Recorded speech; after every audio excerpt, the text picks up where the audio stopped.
This episode of The Dig is brought to you by our listeners who support us at patreon.com and by Haymarket Books, which has loads of great left-wing titles, perfect for Dig listeners like you.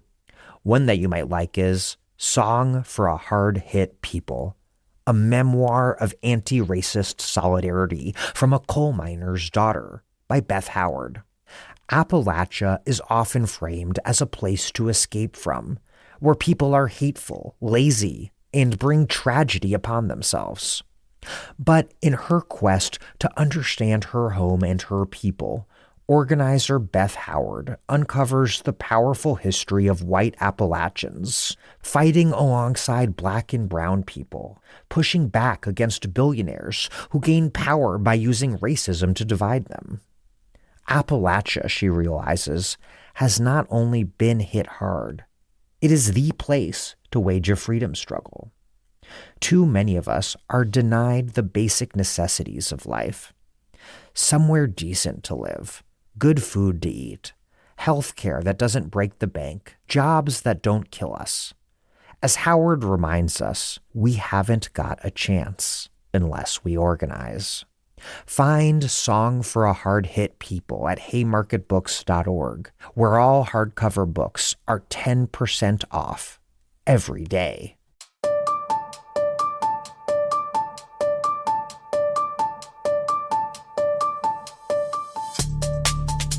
Welcome to The Dig, a podcast from Jacobin Magazine. My name is Daniel Denver, and I'm broadcasting from Providence, Rhode Island.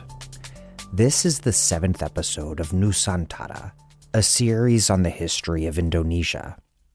Nusantara is a word that refers to the vast geographic archipelago that only through centuries of colonial capitalism and the struggles against it became a nation, one whose boundaries, identities, and purpose remain contested to this day. I thought this was going to be a 7-part series. It is, in fact, an 8-part series, but that is a settled fact because everything is done and recorded, and I'll be releasing both of the final 2 episodes over this coming week. These 2 final episodes follow Indonesian politics from the 1998 fall of Suharto and the New Order regime through the present. We also do deep dives into 3 major struggles over Indonesian colonialism on the archipelago's peripheries, conflicts that have powerfully shaped the country's politics since 1998. West Papua, East Timor, and Aceh. West Papua, as listeners will recall, was seized by Indonesia after Sukarno organized mass domestic mobilization to wage a major diplomatic and military struggle against Dutch rule. Papuans, however, never had a real say. Here's a reminder of what happened. In 1962, Sukarno's campaign forced the U.S. and United Nations to convene negotiations in New York. The United States, in the midst of the Cold War, feared that Indonesia would fall to the communists. And so they forced the Dutch government to the table. The result was the establishment of the United Nations Temporary Executive Authority, or UNTEA.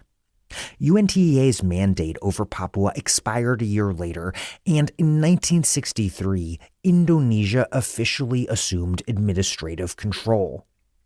Their authority was confirmed through the so-called Act of Free Choice, a superficial, undemocratic consultation that didn't take place until 1969.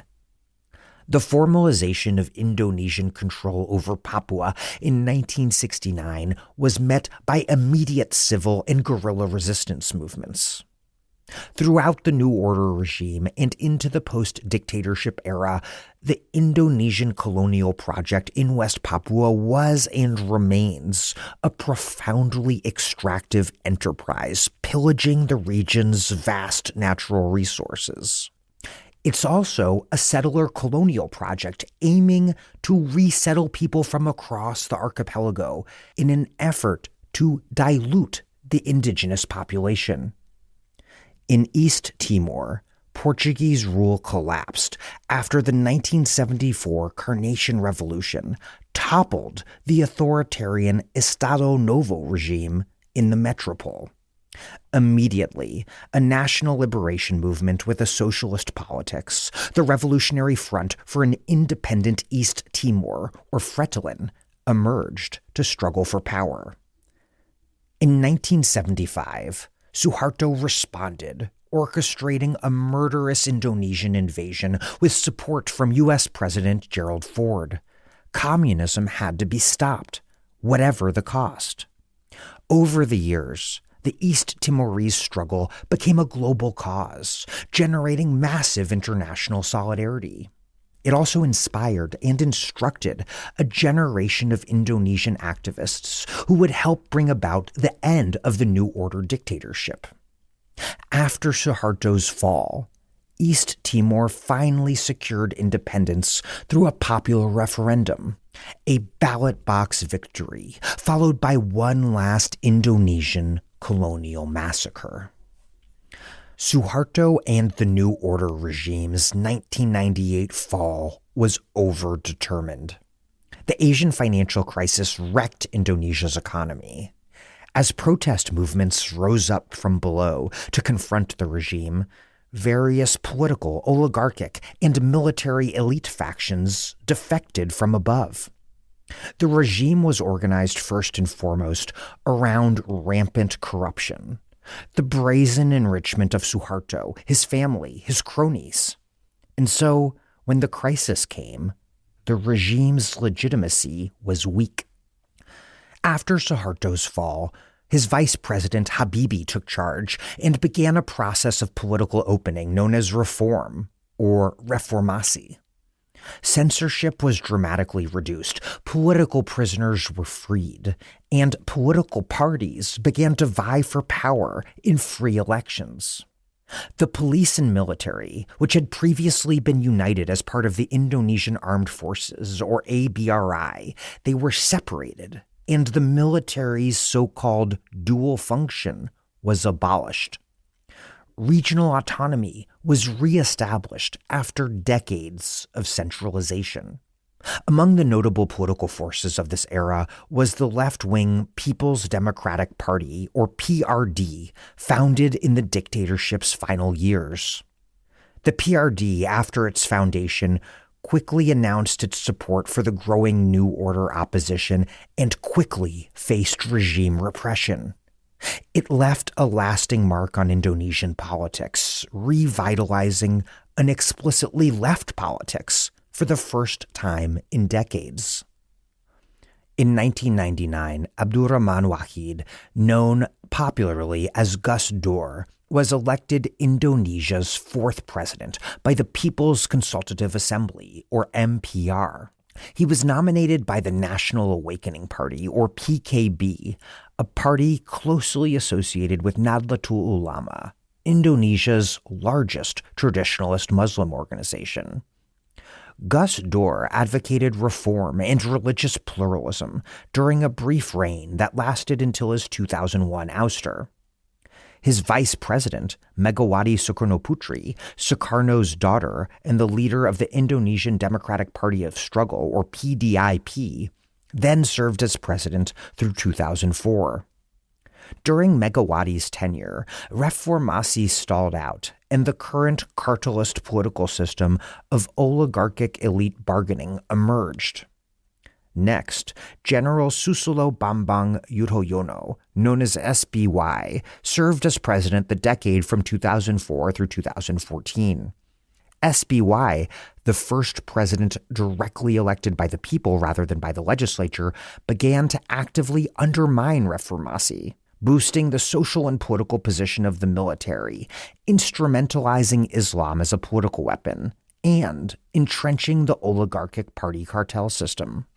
In terms of chronology, this episode wraps up with the end of SBY's presidency in 2014. Next episode, we'll pick up with the 2014 election of Joko Widodo, or Jokowi. His presidency initially elicited widespread optimism over a renewed push for reformasi, pluralism, and even accountability for human rights atrocities committed by the military. Those hopes were entirely shattered by 2024 when Jokowi helped orchestrate the election of the current Indonesian president, Prabowo Subianto, the mass murder and torture implicated New Order political military elite who ran with Jokowi's son as his running mate. This episode then continues to trace the arcs of major armed conflicts in Aceh and West Papua. Listeners will recall that the Dutch only pacified the rebellious Aceh Sultanate in 1903, very late in the colonial game. The region on the northern tip of the island of Sumatra would then launch a new separatist rebellion in 1976 against Suharto.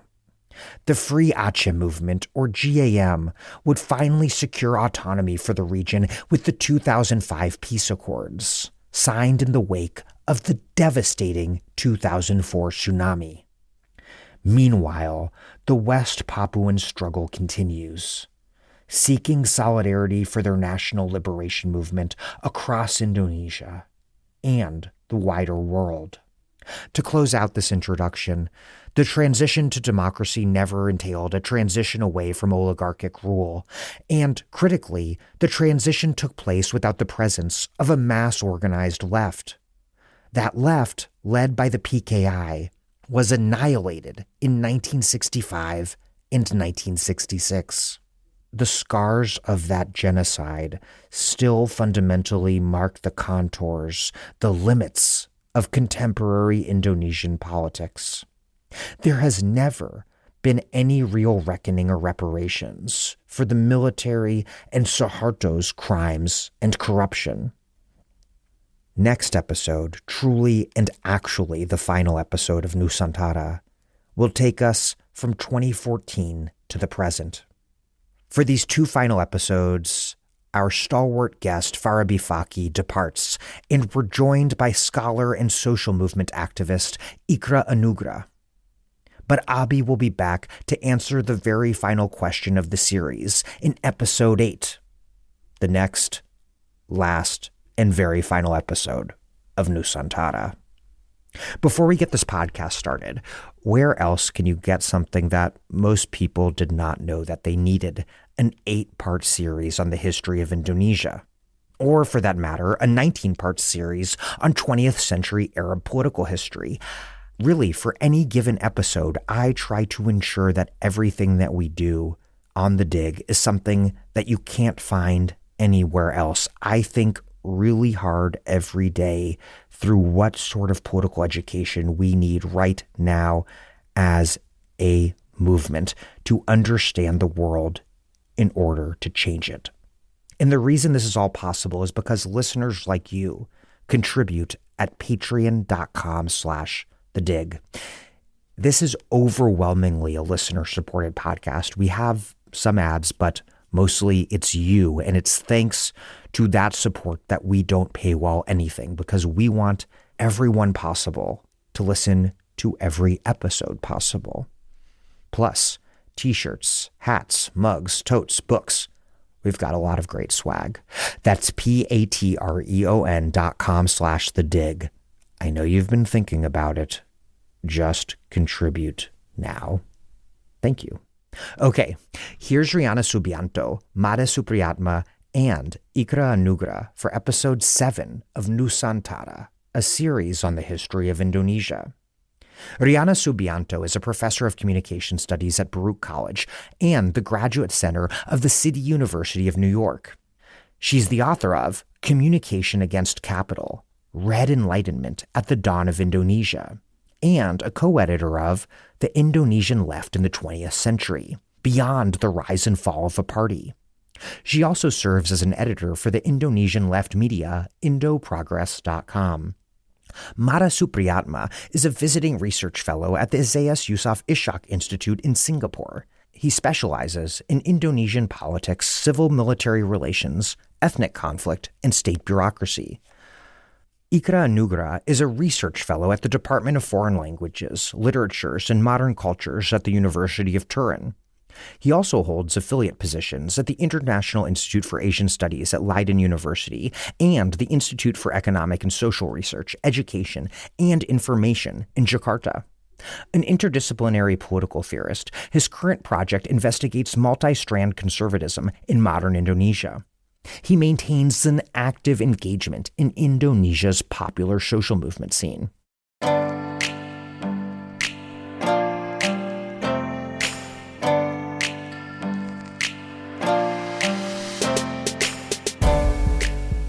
And now we would like to welcome Ikra Anugrah for our final conversation. Welcome. Hi, thank you for having me, Dan. It's a pleasure to be here. In prior episodes, we discussed Sukarno's successful campaign against the Dutch to take control of West Papua. I mean, it could be described as successful, except that it played a key role in increasing the power of a military that ultimately overthrew Sukarno. But let's catch up to West Papua under Suharto. How did Indonesia's seizure of West Papua become officialized in 1969 through a sham but UN-approved referendum?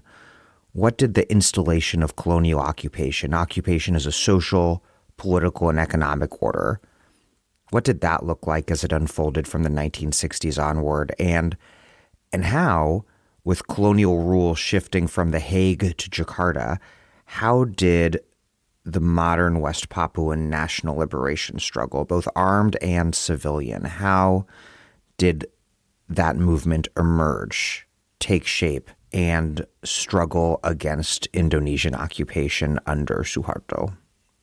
Yeah, the first rebellion started after the Act of Free Choice, which right now Papuans feel it's the act of no choice, because only limited people are eligible to vote or to deliberate what the region wants to do.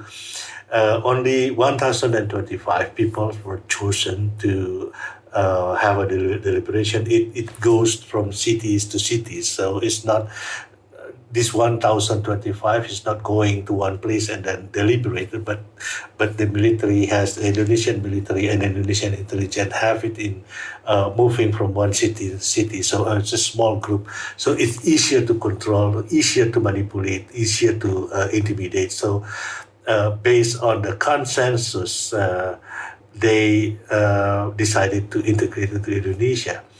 But then the first rebellion, I think, things explode in 1973, even though the aspiration has been growing much earlier. But I think in 1973, but in 1975, after Indonesia invaded East Timor, and then the U.S. gave Indonesian Air Force a Broncos airplanes, a small plane to drop bombs that they use in East Timor, and then they use it again in West Papua. So they bombed a lot of sites and entire Papua. This incident was not well recorded. I think only one book, Richard Osborne, has written about the bombing, the entire bombing in the 70s. Yeah, and then it's created a trauma even until now that so many people still remember that their villages was erased from the map because of this bombing. It's so massive and created just a lot of tension, a lot of stress within the society. And then I think the first colonial project by Indonesia, as far as I remember, was to quote-unquote civilize Papuans, which is in the eyes of Indonesia, they are uncivilized. They're still primitive and living in the Stone Age. This also becomes the justification for Indonesia to lobby the UN and the US in '67 to create the mechanism of the act of free choice, not by one man, one vote, but by deliberation to consensus musyawarah to mufakat. So they choose 1,025 people. This is the basis because Papuans are not educated. Very little people were able to read and write. So it's in Indonesians' justification at the time, Indonesian thinking at the time, it's impossible to have a one man, one vote under these circumstances. And the first project was civilizing it. I remember one of Indonesia put one governor over there in Papua, named as Akob Saidal, a Sudanese from West Java. Akob Saidal first project was banning koteka. You know, the koteka is the traditional Papuan clothes was a penis gourd.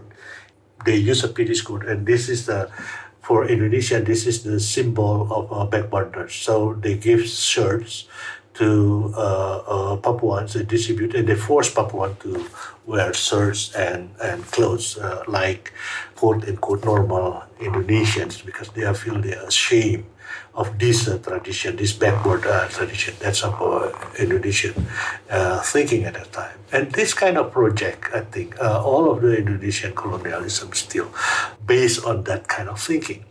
But on the other hand, even before Papua was integrated in Indonesia, in 1967, the Suharto government has already signed an agreement with Freeport-McMoran to explore the Grasberg mountain near Timika to become one of the largest mining sites in the world. That's for copper. So this is Freeport copper mine. That they in the contract they say that it's only copper, but Indonesia didn't know when they signed the contract. This is the biggest gold deposits in the world. So I think for almost 50 years, Freeport are really take out all of this ore and then transport it to. That's why they don't want to process it in Indonesia, but they process it in Australia by Rio Tinto, one of the shareholder of the Freeport. So they take out the ore and then they process it in Australia. So in order to disguise what kind of metals in it, it's a lot of metals in there, and gold and copper and also silver and other things, material. So this has become very, very valuable assets of Freeport-McMoran even until now. Yeah, that kind of that is the infrastructure of. But I don't think Indonesia really developed the region because of it's a huge island. And then very little infrastructure. So they only develop it in around Timika, where the Freeport is, and they create a satellite city in Timika called Surya Kencana. That's become an American city in the middle of a jungle in West Papua. Yeah, it existed until now. It's still like American city. You can have a nice burger and cheese over there. I just want to add one other thing that's important is that migration actually was one of an integral project of New Order because then it would transform the demographic landscape. So there are a lot of settlers from Java and elsewhere actually who transmigrated to Papua, and in some urban areas, Papuans became minorities. And many Papuans actually experience this as cultural and demographic marginalization, right? I think your question also include armed resistance. I just want to say that Organisasi Papua Merdeka, or OPM, was formed immediately as soon as the occupation occurred during the 1960s, and small guerrilla forces operated in mountainous and border regions. Militarily weak, but they kept the independence struggle alive. And then the civilian movement also became important because then movement also occurred in churches, student groups, intellectuals, the Morning Star flag, it became a powerful symbol of Papua nationhood. And this continue until today. It's used as their symbols. Let's turn to East Timor, the Portuguese colony that was invaded with U.S. support in 1975, soon after it declared independence. But before we get to the invasion, what sort of existence had East Timor been living under throughout these centuries of Portuguese colonial rule? Portuguese colonial rule that, except for an interlude of Allied and then Japanese occupation during World War II, Portuguese rule in the one place that Portuguese rule continued after the Dutch took charge of the region in the 17th century. And then how, at the end of this Portuguese colonial period, how did the foundation of the Revolutionary Front for the Independence of Timor-Leste, Fretilin, the Socialist National Liberation Organization, how did it come about? What sort of organization was Fretilin? Where did it fit into the global mosaic of national liberation struggles of that era, specifically major Southern African national liberation movements against a shared Portuguese colonial power like Frelimo in Mozambique? This is very much the development in the 70s in East Timor. I think it's pretty much in line with what happens in Portugal. There's a revolution in there. There's a leftist revolution, anti-colonial movement in Mozambique, and also the Carnation revolution in Portugal, and the creation of Fretilin in East Timor. I think it occurred almost at the same time.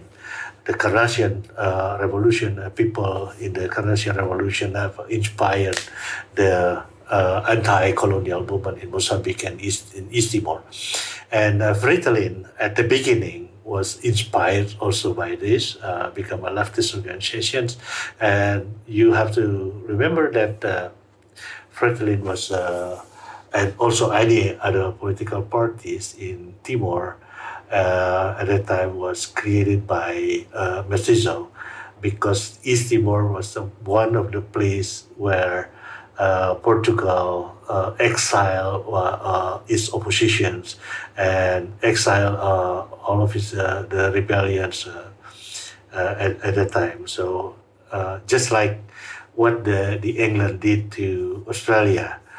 But yes, the rise of leftist movement, I think, alarmed Indonesia, which was already been uneasy about the situation, and has already sent their intelligence. Indonesian government has already sent intelligence into East Timor. They are very worried that this little country will become leftist or communist in the middle of the two big non-communist countries, Indonesia and Australia. That's also raised concern in Washington. So that's why Washington gave her blessings for Suharto to invade. Yeah, it's a very interesting case of transnational solidarity, for sure. And before that, let me just add a bit of the geopolitical context which made the East Timor or Timor-Leste situation politically contentious. So this was, let's say, at the height of the Cold War, right? And given Indonesian history and anti-communism prior to the rise of the New Order, as well as Western geopolitical interests, it was not indeed in the interest of the New Order regime, as well as its Western allies, to have, let's say, another Cuba in Southeast Asia. So that is why these brewing revolutionary movements in East Timor posed a problem, right, for both the New Order government and its Western allies. And this is why, essentially, the Western allies, Western governments, green-lighted Indonesia's invasion of East Timor. Also, it was interesting, I see, to see how the Timor-Leste revolutionaries and freedom fighters, including the civilian ones, successfully managed to build transnational advocacy and solidarity networks across regions. This includes allies and supporters in the Western Bloc, wide range of sympathizers, including NGOs in the West, but also with other global South or global majority nations, right? So Timor-Leste independence activists indeed had a strong link with Frelimo in Mozambique, and also, mustn't forget this, pro-democracy activists in Indonesia. So in that sense, I think the struggle for Timor-Leste independence kept the spirit of Bandung, of internationalism, of anti-colonialism and anti-imperialism alive at the time when such spirits seemed to be waning. And I think Indonesian activists also owe a lot to the East Timorese struggle. We mustn't forget this, because of the mutual struggle and solidarity efforts forged by and in many ways pioneered by the Timorese activists. The struggle for Timorese independence required or necessitated support for the democratization of Indonesia under the new order dictatorship. Suharto's 1998 resignation was precipitated by many events. Perhaps first and foremost, the Asian financial crisis. Then there were mass student protests and a military shooting death of 4 student protesters at Trisakti University. There was a new kind of generation of activism from political forces that had been tolerated but very much tamed under New Order.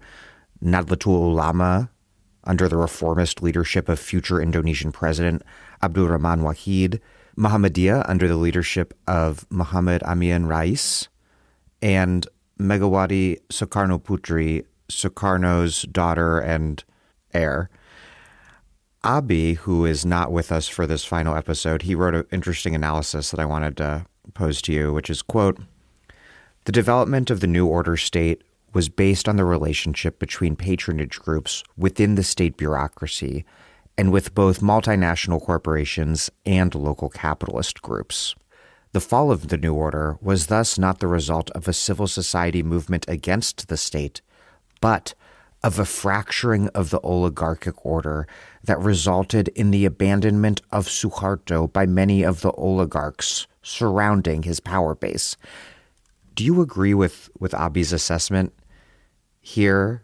But he's not here to defend himself. But do you agree with Abi's assessment? Was New Order not so much overthrown from the outside, but that it collapsed from the inside due to elite defection?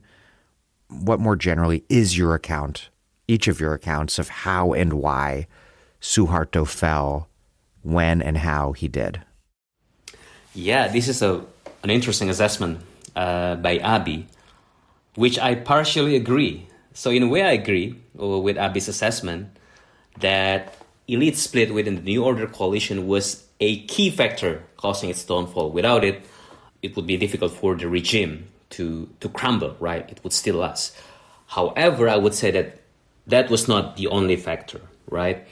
Let's give a structural condition of the New Order first. So to begin with, the illusion of a stable capitalist development under Suharto, just like in many other capitalist societies, was just that, right? It was an illusion. And despite the celebrations of its economic performance by its allies in the West, by international financial institutions, by some liberal observers even, we know that the New Order's political and economic structures actually contain the seeds of its own gravediggers, so to speak. And I think in my view, we can point out to a number of external factors, right, causing the regime's collapse. First was the shift to economic liberalization after the end of the oil boom period. So in 1982, the New Order embarked on its pathway to neoliberalism through what was called as the deregulation package, right? So welcoming more foreign investments, liberalizing more land to the land market, inviting corporations and international institutions to construct mega projects, things like that, right? And those things came at a cost, right? Since the Western governments started to tie trade relations with political requirements, particularly the need or the pressure for the New Order regime to liberalize its politics and pay more respect to human rights. Moreover, domestically, we saw a growing concern from within the New Order ruling elites, ruling coalition, regarding the political and economic directions of the country. Things like corruption and rising inequality happening during the oil boom period, this became a major source of concern, even for the elite, for the regime supporters, right? And second was the impact of democratization in other countries, particularly in Asia. The decades of 1980s and 1990s witnessed the collapse of former authoritarian regimes in Latin America, in former Soviet Union, and parts of East and Southeast Asia. So, for example, the sites of the People Power Revolution, overthrowing the Marcos dictatorship in the Philippines, was something that obviously made the New Order elites cautious. Moreover, political democratization in South Korea and Taiwan, among other countries, showed, right, the internal contradictions of authoritarian capitalism in these two countries. As the countries grew economically, as they developed more economically, labor and civil society demanded more rights and say in the policy arena. The old model of authoritarian developmental state, disciplining or repressing labor, was losing its appeal. And as a result, given all these pressures, the New Order regime instituted a policy of keterbukaan, or openness, which is not exactly total openness. It essentially means selective liberalization. The regimes relaxed its political grip, and simultaneously, more investment were coming in export-oriented industries, as well as forestry and agrarian resource sectors. But this also meant more labor disputes, right? More land grabbing, wildcat strikes, and more land occupation by peasant farmers. All these were happening, and obviously more protests and demonstrations from the students, right? And this dynamic just went on. Essentially, the social compact that the New Order presented faced more and more challenges, and the shares of prosperity, of economic prosperity that it promised to the population became less and less. And all of this happening amidst the haphazard policies of the regime of switching between partial liberalization and increasing repression. So when the Asian financial crisis hit Indonesia in 1997-1998, the contradiction was no longer able to be contained. And eventually the regime collapsed in 1998 due to its internal elite split, but also, I think, because of, as I mentioned previously, increasing pressure from global capital and Western governments, and dissatisfaction from the middle class, from its own supporters, from students, the masses, and a wide array of emerging social movements. Yeah, I'm with Ikra in this case. I don't think it's that simple. I think we need to approach this dialectically, right? In my view, Suharto fell because both the regime weakened from above, but also the opposition strengthened from below. So I just want to add more data to what Ikra has explained before. Under the New Order era, resistance was never completely eliminated because student activism, they continue to survive underground after NKK-BKK, which is a policy under Suharto that basically depoliticized campuses. But student activism continued. And then we have NGOs, labor organizers, human rights groups, women's organizations, and then small socialist networks that all emerged during the 80s and 90s. There is a good book on this also, Doreen Lee, Activist Archives. She shows how activist cultures and political memories survived beneath the surface of authoritarian stability. These oppositions continue to emerge, but also repression continued to occur as well, right, as a response to that. So Malari in 74, it radicalized generation of students, but then it got pushed through NKK-BKK. The activists got pushed underground. Then we talk about in the last episode, we talk about the Tanjung Priok massacre, right? That energized sections of political Islam. I don't think we've talked about this yet, but 1996 was also very important. There was an attack on the PDI headquarters on July 27, just a few days after PRD, which is a socialist party, was founded. And that attack transformed Megawati into a symbol of resistance.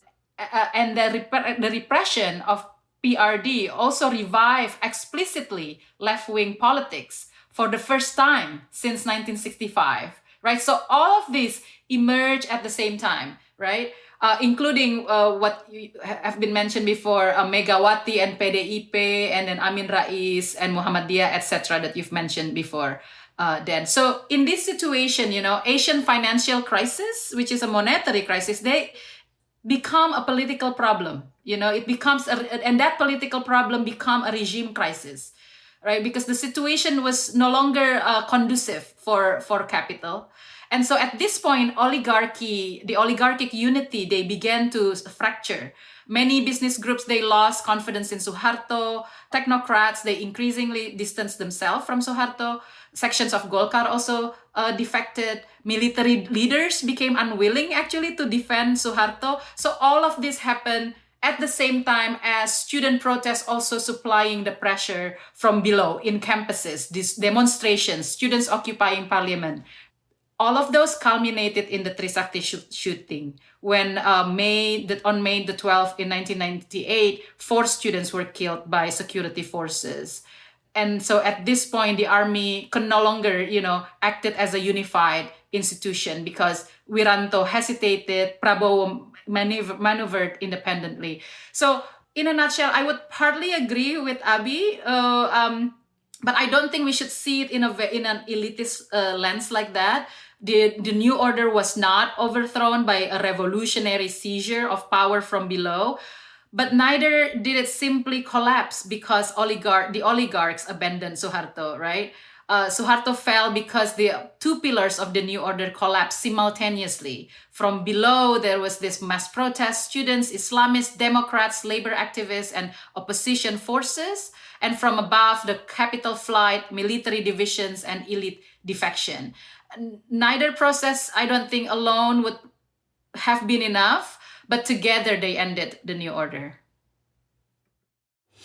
I think I have to go with IP because, a mass movement is a necessary condition. We have so many mass movements before, but the regime is still intact. It's a sufficient condition, the mass movements. But the necessary conditions that the elite need to be split. I think the biggest split with Suharto when Golkar at that time under Harmoko abandoned him, and all of his allies in the cabinet, very influential people, cabinet member named Ginanjar Kartasasmita, say that, I think this is time. We have a change. And also the conglomerates. And then Suharto has cultivated a lot of the Chinese businesses, a lot of Chinese businessmen, and they become very, very rich, extremely rich in the 80s and the early 90s. And then after that, Suharto's begun to turn into his family, enriching his children, and then took whatever they could grab from all of this economic power of the Chinese. And the Chinese is starting to feel uneasy about Suharto. When all of these things, I think they funded also the movements. Some of them, I know people like Sofia Rwanandi, for example, at the time, who was later become the chairman of APindo, Asosiasi Pengusaha Indonesia, which is association for the Chinese businesses in Indonesia. I mean, the Indonesian Chinese, not the Chinese of mainland, but Indonesian Chinese businesses in Indonesia. It's a very, very powerful lobbying organization. So when this happens, I think the mass movement happens. The labor movements energizing. The students were energizing also. And then you see the crack within the military. Yeah, Suharto always, I think, in entire of his power, always keep two factions in the military that he can control. Right in 1973, between Ali Murtopo and Sumitro, yeah, Sumitro Kabo, yeah, Sumitro Kabo. That was that I shouldn't call it. In order to differentiate the Sumitro's Prabowo's father and this Sumitro's military general. So this is they call it Sumitro Kabo. Kabo means buffalo, water buffalo. So yeah, because he's big too. Sumitro and Ali Murtopo factions. And then after that, Beni Murdani and Sudarmono. And at the end of his power, I think he keep two factions inside the military, Wiranto and Prabowo Subianto. And Prabowo lost, even though Prabowo was his son-in-law. So this kind of thing, that we talked before, that Suharto was a very, very Machiavellistic man. So he tried to keep this balance of power. Then after that, he couldn't hold all of the things. He couldn't control the situation. So he was forced to resign. And he resigned. He's not toppled by the people. He resigned. And then after he resigned, then the students stormed the parliament and then occupied the parliament. Yeah. So that's why all of the structure is still intact. The architecture of power in the new order is still intact. And now it revived under Prabowo Subianto. Yeah. One thread that I want to pull at there is we keep mentioning student movements because they become key to organized dissent against new order, and yet we didn't really discuss this earlier on. In 1965 and 66, organized students were some of Suharto's most intense supporters and critics of Sukarno and the PKI. How did student movements move from being a cornerstone of regime legitimacy to becoming one of its principal antagonists? You want the critical view of that, or you want whatever people thought about that. In my view, actually, Indonesian student movement is always conservative movement. It's always a middle class movement. Yeah, in '66, it's very very clear that they work with the military. Because of they share the same vision, when we discussed it before, share the same vision that Indonesia should become a modern state, industrial state. So we can achieve that and that goal with Sukarno's rule. So they work with the military. And then after that, in the 1970s, they start criticizing the corruption within the Suharto's regime. But never ever in their imagination offering an alternative. It's a very, very small section of the students and Indonesian intellectuals offering an alternative. What should be done? An alternative to democracy. The farthest alternative they could go at that time was to build a civil society organizations, the NGOs, non-governmental organizations. Yeah. In the early 90s, late 80s, in the early 90s, when after 1986, the people power revolution in the Philippines, a lot of Indonesians look at the Philippines. So now they start to build a leftist movement. A lot of students studying in the Philippines, especially, not a lot, but I think a couple of dozens of students studying under the NPA and then all of the leftist organization. Yeah, and also start building. But what happened after that? They come back and they set up an NGO. They not set up a guerrilla movement. They set up an NGO. So these kind of things. Well, I could understand this because of probably at the time the control and the level of repression is so high. It's almost impossible for you to build an organization. Then in the early 90s, I think a small leftists start to build an organization with quiet radicals at the time, try to build and organize the labor movement. This is, I think, the far left student organization that Indonesia have during the New Order. And then it transformed into PRD, the People Democratic Party. But then, after 3 days after it declared itself as a political party, the government came and then crushed them. Yeah, and they went underground, and Prabowo when they start doing something, I think violence when the bomb in Jakarta exploded. They built a bomb, but they are very amateurish. I think at the time, student movement, East Timorese students movement helped them to build a bomb, but they're careless, and then it exploded in Tanah Tinggi, in Jakarta. So then it become, I think, Prabowo starting to kidnap some students, all of these activists. Some of them, I think, survive and now become become ministers and vice ministers. Got a very good position at the Prabowo administration. The very general who kidnapped them. That's how leftist that we are. Sorry, I'm laughing here. I'm crying, but this is a very sad situation, a very depressing situation. But what could I do? And 13 of these activists are still missing until now. Who we don't know who kidnapped them.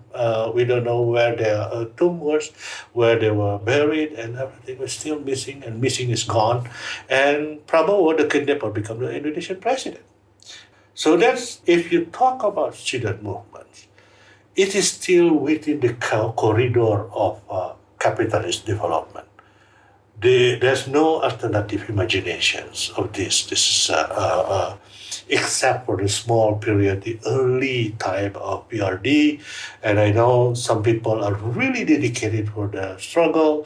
Some of them are even enduring trauma. Some of them are even still missing at the time. But some of them have become very powerful and very rich right now because of this leftist position that they used to have.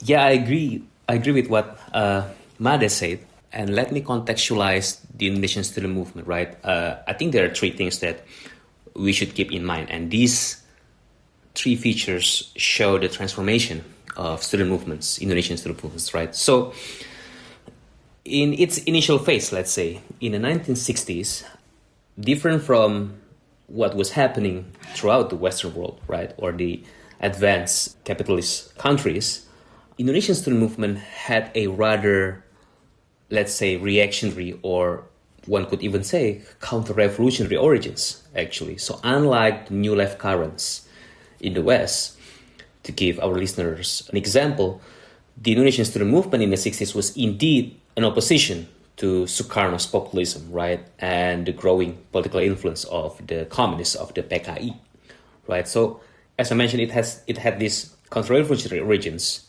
And actually, if you look at the class background or class composition of student protesters back in the 60s, many of them, a lot of these student leaders came from bourgeois or elite families, right, whose political and economic privileges were threatened by this experiment of Indonesian socialism under guided democracy, right? So indeed, it had, a rather reactionary origins.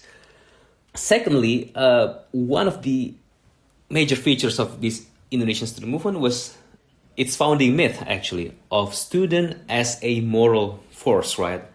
As a force that is located and goes beyond normal politics, transactional politics. Now, this is a double-edged sword, right? Because they could claim some kind of moral and political authority and legitimacy which, we have to be fair about this, which could be really effective in making their arguments heard, in mobilizing the masses and the like. But this is, as I mentioned, it's a double-edged sword, right? These sometimes made them unaware that they've been used as pawns by established political elites or even oligarchic elites, right, in recent times. And the third feature, I think, again, despite its counter-revolutionary origins, let's say, I think we should also give credits to the student movements, right? Because over time, their political orientations shifted, as we witnessed in the tail end and in the later years of the New Order regime. We witnessed more oppositional currents growing out of the students' movements. This includes not only the moderate or the reformist ones, but also oppositional Islamic student movements. And obviously, with the rise of the People's Democratic Party and all that, and the popular social movements, we witnessed the rise of leftist students' movements, right? So we have to give credits to the student movements as well in promoting democratization. I think what was also interesting in this period, right, in the later years of the New Order period, all the way to the Reformasi period, and also until now, we actually saw a new generation of student activists coming from a more precarious or proletarian background. Let's say a number of studies have actually documented this phenomenon. So, for example, Edward Aspinall, right, in his book, he talked about how students from lower middle class families, from working class families who attended private universities in Jakarta, they were actually one of the major foot soldiers, right, and protesters during the upheavals, during the street battles surrounding the democratization struggles in 1997, 1998. So that just shows you the transformation from of the Indonesian student movement, right? So it had this reactionary origins, but over time it became a source, right, of pro-democracy movement and mobilization. Yeah, I think in retrospect, while I agree with both of you, we need to see things historically and according to their conditions. So in this case, I think there were students who actually did try to organize, to radicalize, that they're not just determined by their own specific interests as, as a cadre of professional people. And I'm talking here about how many students actually did try to learn more. They wanted to know. So they actually were exposed to Marxist translations translated by exiles, for example, that were then circulated underground. And then from there, they actually, one of the important things that they did was they tried to join movement outside of campuses, like the Kudung Ombo movement in Jogja, for example. And this helped them, actually train them how to mobilize, how to organize, because there was no model at the time, right? And these were the seeds of the leftist movement PRD later on. Of course, as Blimada has mentioned, we now see some of these PRD people had been co-opted by the current regime, but there are still PRD people who mobilized until today. I mean, I will mention that later when we talk about the left today. So I think seeing this very carefully, attending to the dialectical context and conditions of these people, it doesn't actually bring out uniform result, right? Different people, different leftist people, different students, end up to do different things. I'm Micah Utricht, editor of Jacobin. You're listening to The Dig, a podcast that brings you an incredibly wide-ranging analysis of politics, history, economics, and more, covering the entire planet at a consistent depth that, frankly, I find a little hard to comprehend. I'm not sure exactly how Dan does it, but I'm pretty sure it's connected to you supporting the podcast at patreon.com/thedig. This episode of The Dig is brought to you by our listeners who support us at patreon.com. and by Pluto Press, the independent radical publisher. A new book of Pluto's you might like is Money in the Mountains, The Cultural Trauma of Appalachia by Rael Davis, an antidote to J.D. Vance's notorious hillbilly elegy. Money in the Mountains is an account of how Appalachia's misery is actually caused by generations of colonial exploitation, with all regional value extracted by a distant elite. Embedded as a therapist within the community, Rael Davis pens a searing exploration of generational adversity and an indictment of the psychological abuse of the American dream. Dig listeners can get 50% off their first order of this or any book from Pluto Press using the code DIG50, that's DIG50, at plutobooks.com. In earlier episodes, we've discussed the major political forces that took shape under Dutch colonialism, that then fought in the revolution against the Dutch, and then also amongst each other. And we then covered how those forces then dominated political life in independent Indonesia under Sukarno. We're talking about the nationalists, the communists, traditionalist and modernist Islamists, or traditionalist modernist Muslims, and the military. But of course, the communists were no longer on the scene after Suharto's fall because the PKI had been annihilated by the mass murder spree of 1965 and 1966. What was the political and social landscape after the fall of Suharto? What sort of social and political forces contended for power after his resignation? What did the nationalists, traditional Muslims, modernist Muslims, and Golkar, what did they all look like? And the military, plus the military, what did that all look like after nearly 3.5 decades of New Order dictatorship? And what, lastly and importantly, what did it mean for the political scene that emerged in the wake of Suharto to lack the sort of left-wing communist pull that the PKI had provided in the decades before it was annihilated in 65 and 66? So the biggest absence after 1998, as you mentioned, Dan, was the left. The PKI has been physically destroyed in 65. Marxism, socialism, and communism had been banned.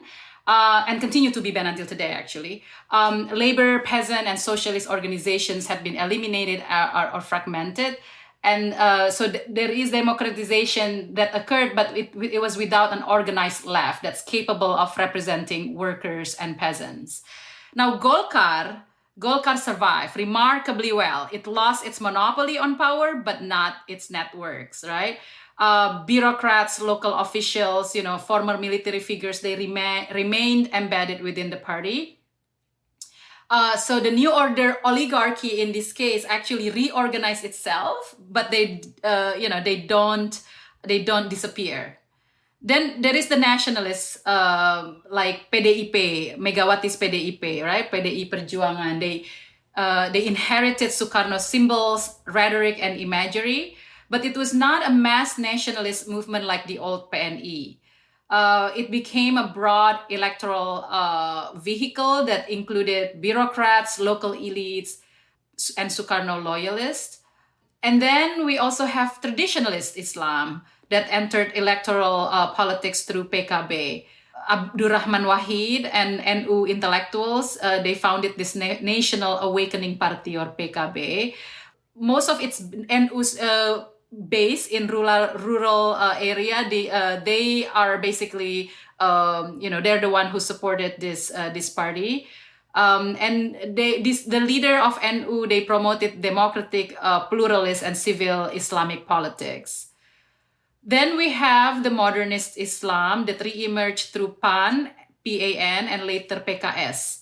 Amir Rais and Muhammadiyah figures, they created PAN, and then PAN drew support from urban Muslims, professionals, and reformists.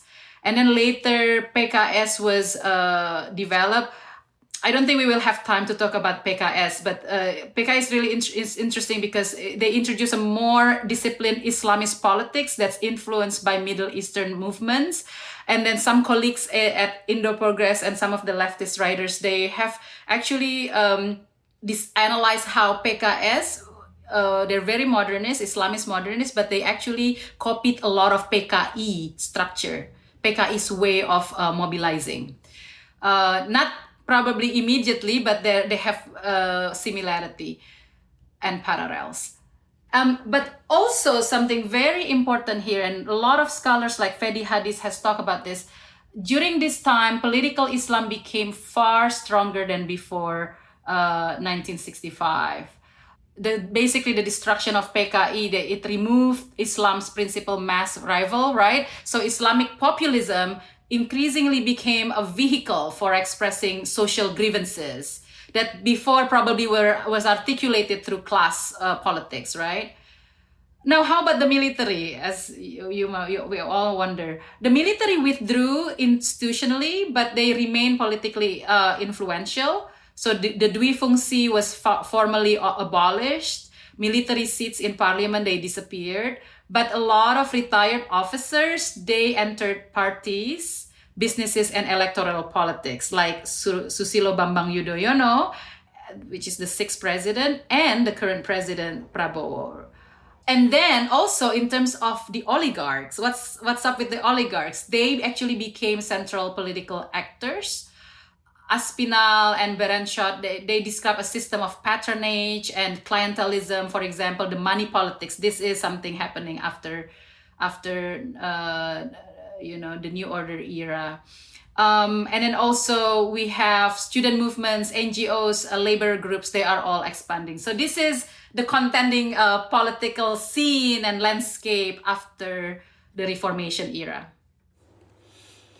After Suharto, we have a plethora of organizations and political parties, but compared to 1950s, there's not so much ideological differences in all of these political parties and all of these organizations. I think there's a consensus among Indonesian political force and Indonesian political elites that our aim is that this capitalistic development. PKS, the Islamist party, the people call it the most Islamic party after the New Order, has no other imaginations outside, even not imagine the creation of the Islamic society. So what kind of society that they want to have in the future? I think all of the people agree that we have to, not to industrialize also, but we have to exploit all of the natural resources that we have and then generate economic development out of this. And then in the middle of the way, we distribute this among all of the elites. And then if there's something little left, we can give it to the people. I think the lack of imaginations, the lack of alternative is very, very profound in recent days in Indonesia. Is it a capitalist development? Not necessarily. But is it still the leftist left? Indonesian students, for example, Indonesian elite, for example, if they look at the history, they talk left. They talk all of the social justices. They talk about redistribution of wealth. But when it comes into policy, wait a minute. We have to stay course with all of these conglomerates, tycoons, and elites work together in the military. And also, Indonesian military is not a professional military. Yeah. It's not the military in the Western sense. Yeah, not involved in it, but they are very politicized. They are just like the communist People's Army, but without the aim of become the serving the people. They are doing this for their own power. This is the difference.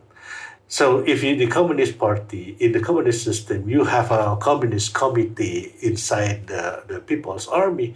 In Indonesia, the military comes to the people and they become the committee of the people. They are the one who controlling people. So right now, Prabowo's attempt, I think, trying to expand the role of the military, expand the organization of the military, so it can control everything. So it's not dual function anymore, but it will become a multifunction. We have those kind of things. Also in intellectuals, if you look at try to find Indonesian intellectual who are really expert in Marxism, really expert on leftists and left ideology, you will find a bunch of them in every corner of in one city. But what kind of society that you want to imagine in the future? No, this is just an intellectual exercise. This is my personal resentment about how, probably because we are a nation that's very accustomed with syncretism. We blend, we receive everything. We are not really Muslims. We are not Buddhists. We are not Hindus. And we are not modern. We happy with that, probably. Yeah, we are not leftist, but our development is very, very capitalistic, where probably only 50 people get 60% of the wealth in the country. This is ridiculous. No country has an equal distribution of wealth like Indonesia, actually. So what has happened? And it's stable. That's a very important thing. It's harmonious, it's stable. We are stuck in decadence, if you will. We are stuck in not moving everywhere. Yeah, we are comfortable with that kind of situation. This kind of uneasy stability. People are complaining every day, yes, but what is the alternative? Well, I don't know. Yeah, that's always the you want to work a little bit? No, yeah, and you want to rebel against your government? No way. Yeah, so you see this everywhere.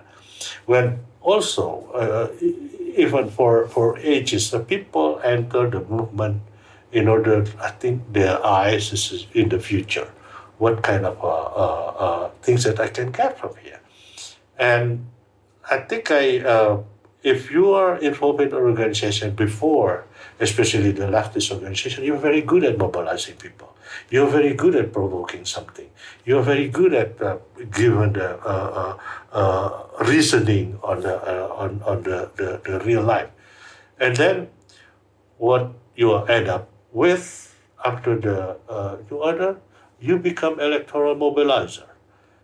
You're very good at mobilizing people. So you give this vote to one politician, and then you become the special staff later on, or become the commissaries, a commissioner of a state company. For example, that's a very simple life. It's not really complicated. But if you talk to the people, they're expert in all of the leftist theory. That's my cynic view about it. How did this transition to democracy, the movement for reform, reformasi, how did it take shape after Suharto's resignation, and how do we make sense of the sequence, the political sequence that takes shape over the decade and a half that follows? Because Mada, as you and I think others have mentioned, there was certainly no revolutionary rupture with Suharto's departure. First came Habibie, a New Order regime technocrat, and vice president under Suharto, who took office briefly after his resignation. Soon after, in 1999, Abdul Rahman Wahid, or Gus Dur, who I mentioned earlier, the leader of Nahdlatul Ulama, he became president briefly until he was ousted in 2001.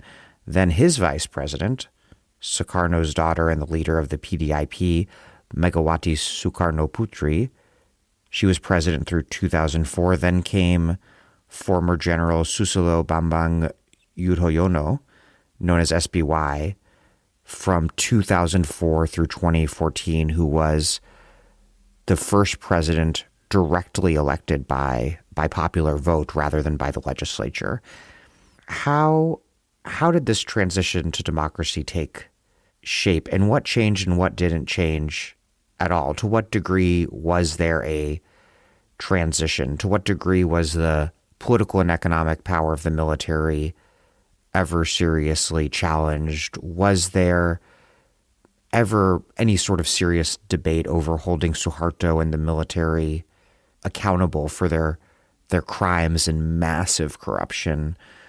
What about basic civil liberties and political freedoms, the rights of religious minorities in the face of Islamists who would prefer to make them second-class citizens? And then, again, returning to a theme, even in the absence of the PKI, what sort of left-wing politics and social movements from the popular sectors emerged to contest for power in this new environment? Just lay out what happened during the first decade and a half of the 20th century, right up to the 2014 election of Joko Widodo, or Jokowi, which we'll cover in a moment. I think I can go first with that. What's going on after the collapse of the order in terms of movements. Very significant things, in my view, happens, and I was absent from Indonesia during that time, so I just saw it from afar, from Ithaca, New York, what's going on in Indonesia.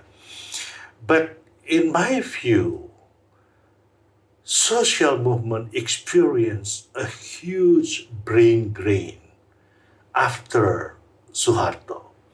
All of the activists then, because of the idea to fix the state, and then it become incorporated, goes into the state. So you see a lot of things over here.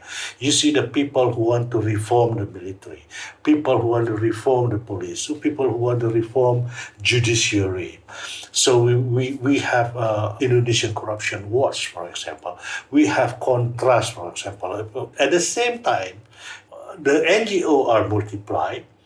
But the other times, a lot of these NGO activists, a lot of smart people who were in the movement before, enter the state in order to reform the state.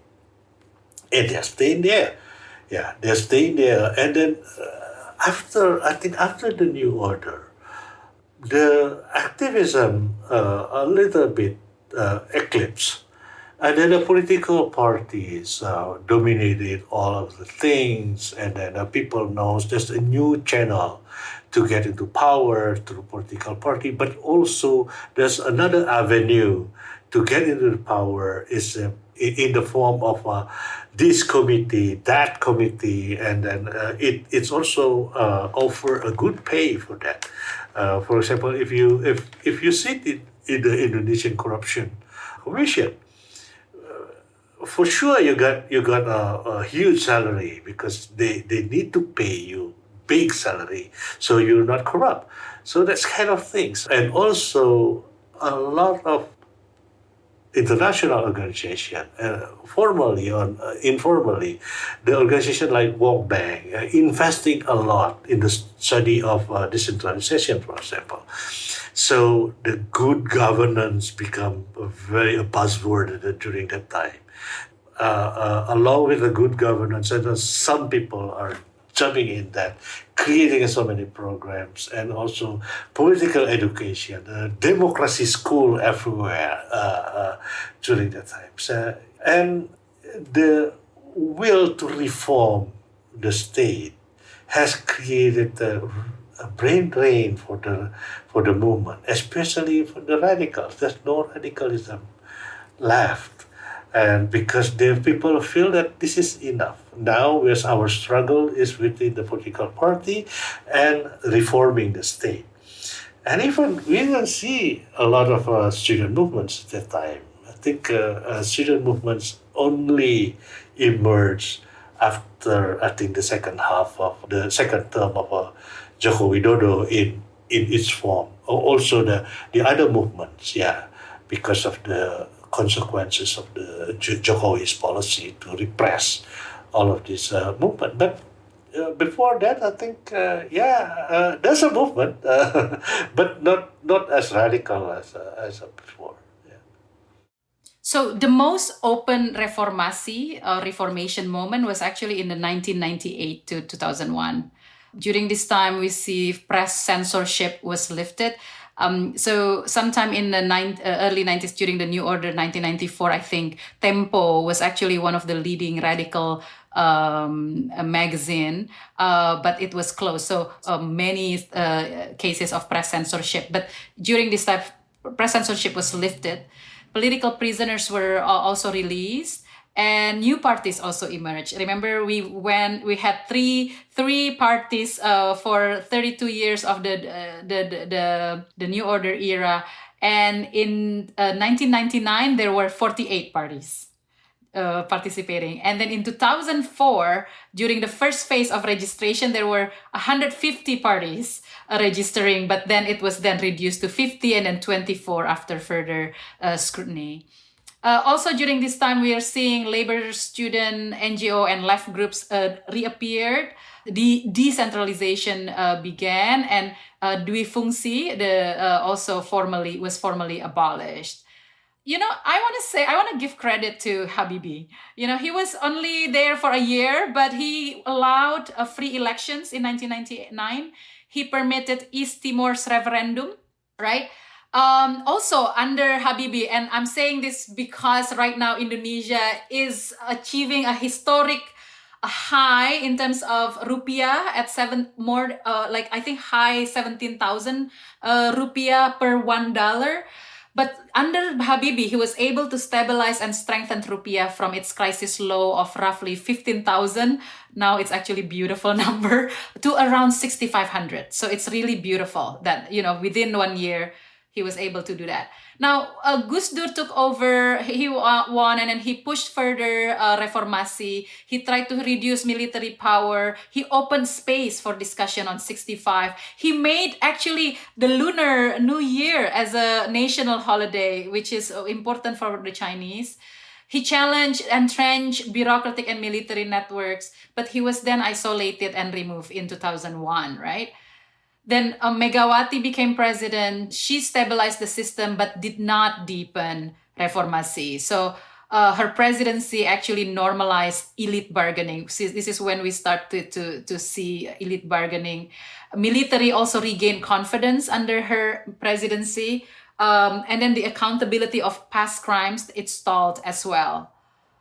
Then direct presidential election were introduced under her period, making it possible for Susilo Bambang Yudhoyono, or we call him SBY. He won in 2004 as a president, and he is of a military background, right? Under SBY, he consolidated electoral democracy, but also froze many deeper reforms. And this is what's really important at this time. I think Max Lane called, how the oligarchic parties' patronage and cartel politics become entrenched actually under his presidency, that Max Lane called it transaction without contestation. Lots of deals, but little ideological struggle. And then you're asking about accountability, right? It barely happened. There were attempts to discuss 65, East Timor, disappearances, and corruption, but all of those failed to materialize. Suharto himself was never meaningfully tried. The military also was never fully held accountable. And then also New Order crimes remain politically explosive. So there is not really serious attention to that. But I want to mention in here as well a case of the assassination of Munir. Munir was Indonesia's leading human rights activist. He investigated military abuses in East Timor, Aceh, Papua, and the disappearance of activists. And in 2004, he was poisoned with arsenic when he was on board a Garuda flight to Amsterdam. And the murder implicated figures connected to BIN, which is the state intelligence agency. But, the actual actors were actually never fully brought to justice. Only lower level figures were convicted. But this case, Munir case, until today actually, became one of the symbols of the continuing power of the security apparatus after 1998, including the disappearance of Wiji Tukul and many other activists. And so for many activists, the failure to fully solve the Munir case actually symbolized the unfinished nature of reformasi. Then also in terms of the minorities became vulnerable in different ways because, under SBW, especially, he allowed a lot of Islamic radicalization. And so protection of religious minorities were deteriorating. So you see, and I actually saw this on main live stream. I don't know if Ikra and Blimade saw this, but attacks on Ahmadi, for example, they were killed by these conservative people without the presence of the police. So what we're seeing is that attacks on Christians, Ahmadi, and Shiites people, they are increasing. And then SBA avoided basically confronting this conservative Islamist group directly. So in some ways, we're seeing, in under Reformasi, it did dismantle Suharto's dictatorship, but not the deeper structure. Many of its old structure, the military, the oligarchs, the anti-communism, religious majoritarianism, they all continue to survive under Reformasi. Yeah, I want to add what Anne and Made said, right, with regard to the political landscape after democratization, after Reformasi in 1998. And let me tackle this by highlighting two trends at elite politics and also what was happening in popular sectors. I think, as we have learned from this podcast and a number of critical and Marxist scholarship on Indonesian politics and political economy, we know that the oligarchs were not tame, right? They managed to reconstitute themselves actually in this new political climate of electoral democracy. Party politicians from mainstream parties, they've been pretty effective in engaging with cartelistic politics. By that, I mean, the practices of using political parties and state budget allocated to parties as well as ministerial positions for their own private and sectoral interests. There has been little to no differences in terms of ideologies and party platforms. These party elites, just like the oligarchs, they are all united in the pursuit of oligarchy politics, right? Of using public resources through the state for their own private benefits. Another trend that actually needs to be highlighted, I think, was the decentralization of formal political power from the central government to the provinces, districts, and cities, right? Municipalities, right? This was a huge thing. Indonesia actually instituted perhaps one of the most extensive decentralization policies, right, in the world. So it was a big bang approach. Central government gave freedom, authorities to these provinces and districts to organize their governance. Although some of these have been rolled back, we have been witnessing recentralization under Jokowi and obviously Prabowo presidencies. So local elections were introduced to elect district heads, mayors. These regions have authorities to manage their own budget. And this also provided some spaces for popular social movements to get some concessions in terms of land rights, better working conditions, and the like. So that was what happened at the level of elite politics. In popular sectors, I think we also witnessed a number of interesting developments, right? So during the early phase of Reformasi, especially between 1998 to 2004, social movements from popular sectors such as labor and peasant unions, among others, as well as environmental movements, they scored a number of legislative victories at the national level. Now, this includes the Manpower Law number 13 in the year of 2003, and also the Parliamentary Decree number 9 earlier in the year of 2001. These two laws provided the framework for tripartite negotiation for the workers and also bolstered the legal mandate for land reform for farmers. And at the local level, labor and peasant unions push local elites, such as district governments, factory owners and managers, and plantation companies, to provide some concessions for their rights, for work rights, for land rights, among other things. And very quickly, there was a proliferation of labor and peasant organizations, right? So the old corporatist labor model under the new order was dismantled. Now workers and labor activists had the freedom, had ample opportunities to establish their own unions and even federations and confederations. Let me mention a bit about the union landscape. Newer unions quickly established their branches, and quickly they were divided into competing yet overlapping strands. I think broadly speaking, there are two major strands within the labor movement: the red or the left-leaning unions and the reformist unions, including remnants of the old corporatist union under the new order regime, the SPSI. But nonetheless, all these unions shared common goals in several policy arenas, such as the need for independent unions and working class representatives in formal politics, better working conditions, and quite interestingly, the campaign for universal healthcare for the workers and the general population. With regard to the farmers' unions or peasant unions, in the field of land rights struggle, for example, a number of national peasant associations were established, although they eventually split due to different political orientations and tactics and different conceptualizations or models of organizational relations between local and national peasant unions. And locally, these peasant unions mushroomed. They were spreading, especially in areas with history of structural agrarian conflicts, right? So areas with cases of land grabbing and land disputes between state and corporate authorities on one hand and smallholders on the other hand. Their main demand was their stolen land rights. And a lot of these peasant unions actually also launched land occupation campaign in abandoned and absentee plantation estates. So quite similar in a way to what the landless workers movement did in Brazil. And let me just give you an overview of what happened in the 10 years of SBY's presidency, the presidency of Susilo Bambang Yudhoyono. So between 1999 to 2004, again, we saw a lot of this labor and peasant mobilization.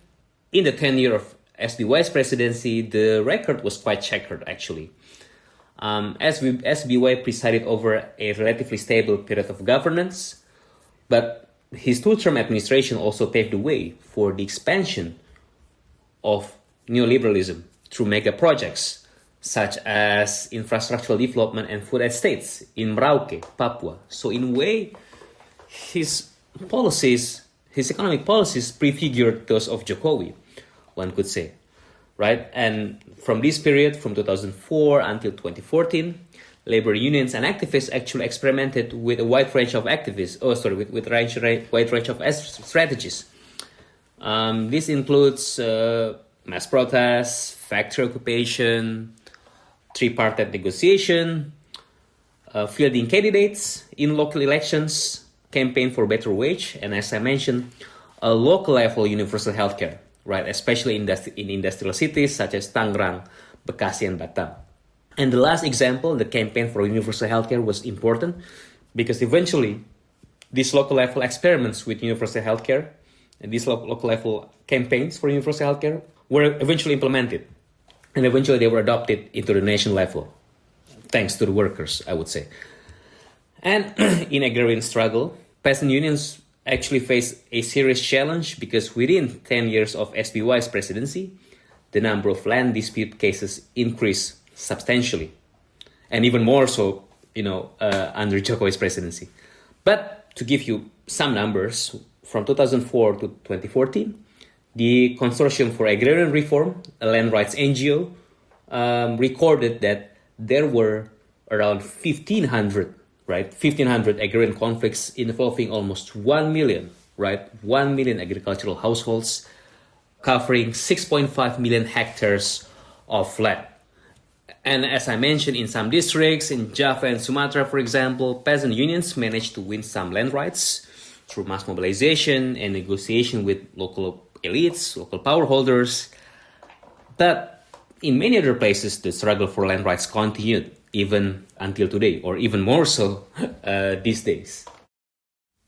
The struggle in East Timor and Suharto's repression of that struggle, Ikra, as you mentioned earlier, it attracted intense global scrutiny that only intensified in the regime's final years, thanks in part to a solidarity movement that extended from Australia across the world. And a really critical moment unfolded in 1991 when Indonesian soldiers massacred more than 250 protesters in East Timor in front of Western journalists. Beaten amid the massacre, among those reporters, incidentally, was Amy Goodman, who would go on a few years later to found the really important U.S. left-wing radio show and now podcast, Democracy Now!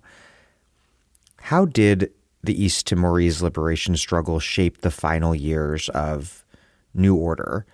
And then how did the struggle for East Timorese independence achieve its victory in 1991 when the people of East Timor voted to approve an independence referendum, a vote that was followed by one last round of massacres perpetuated by local militias allied with the Indonesian military? Yeah, I think it's a very good question. What's that to relate Indonesian democratization with the East Timorese movement? I think Indonesian democracy activists got a lot of help from East Timorese activists. And then I think we learned a lot. So I even tend to say that East Timor liberation movement contributes a lot to Indonesian democratization, whether you admit it or not. This is just the facts. Yeah, Sanana was in jail in Cipinang prison, along with so many student activists. And when these student activists came out from the prison, they learned something. They learned the tactic, they learned the strategy, and they learned how to do the campaign. The good things about East Timor movement was that they have a central command, CNRT at that time. And then this command, when Indonesian military captured Sanana, the leader of the movement, they turned from armed struggle to political struggle. So I think this is the Indonesian regime, the Suharto regime couldn't overcome couldn't control, because then it spread into Indonesian movement. So a lot of Indonesians then got the inspiration from East Timor. Just I think right now, minus the international support, what Indonesians learn from Papua through the documentary Pesta Babi, the Pig Feast. It's right now, if you look at the young people in Indonesia, they tell we are colonizer because of this because of these movies. Yeah, but sadly, the social movements in or the armed struggles and the organization of Papuan organization is not as good as CNRT in East Timor at the time.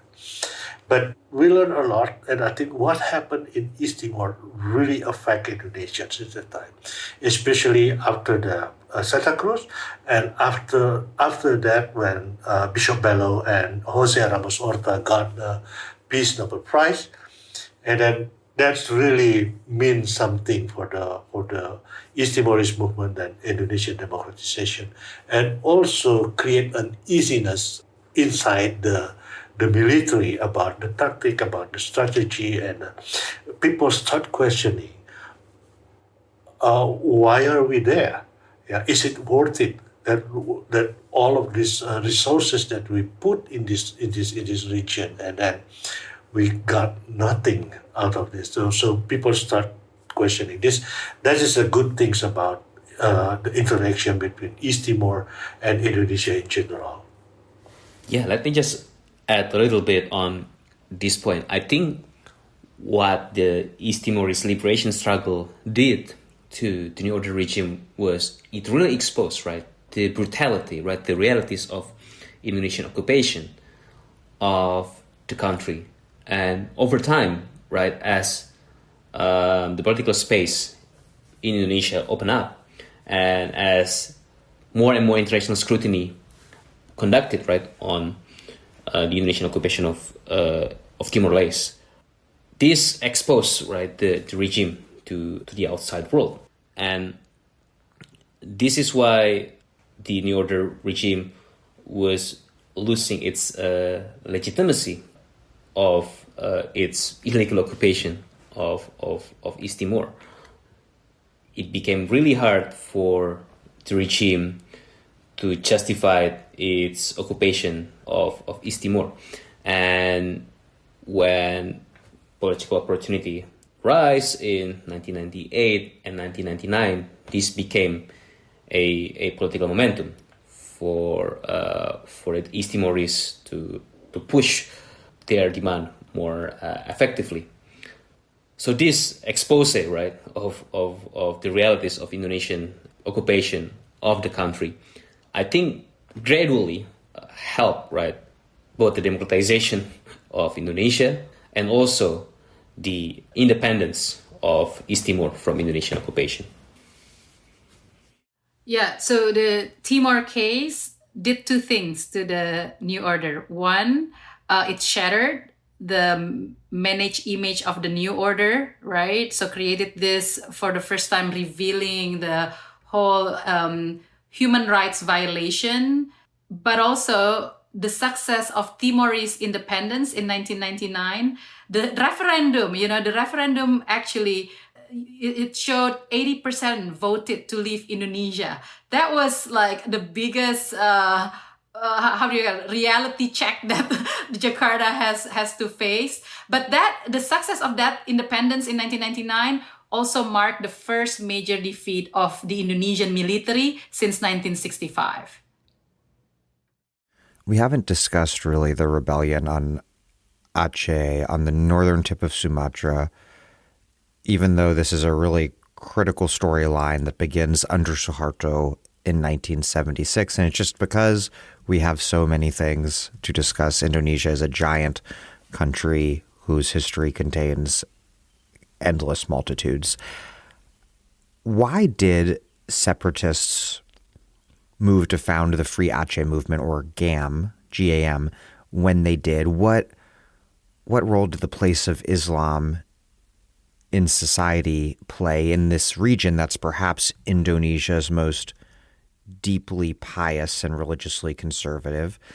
To what extent was it rooted in previous Darul Islam rebellion, or maybe even earlier rebellions still? Because if listeners recall from our first episode, Aceh boasts a really long history of very intense insurgency. The Dutch, after decades of fierce resistance, they only managed to fully defeat the Aceh Sultanate in 1903.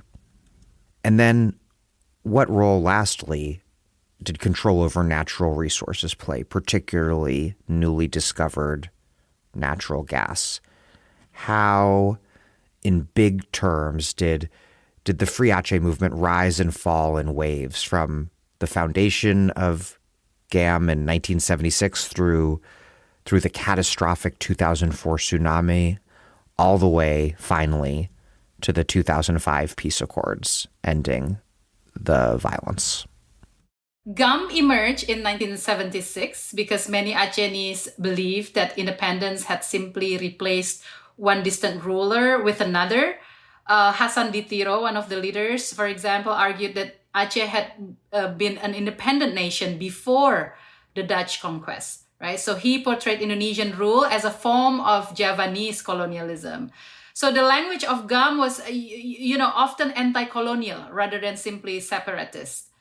And there were also deep historical roots to GAM. Aceh had fought one of the longest anti-colonial wars in Southeast Asia. And then the Darul Islam rebellion under Daud Bereh in 1950s had already also challenged Jakarta, right?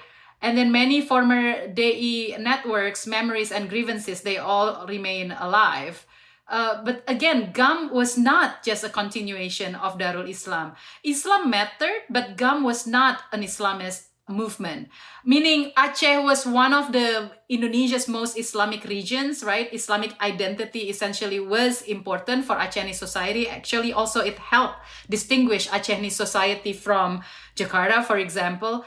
But for GAM, the emphasis was on Acehnese nationalism and historical sovereignty. So it's not about the creation of an Islamic state. So in this respect, GAM is very much different, right, as a project than Darul Islam.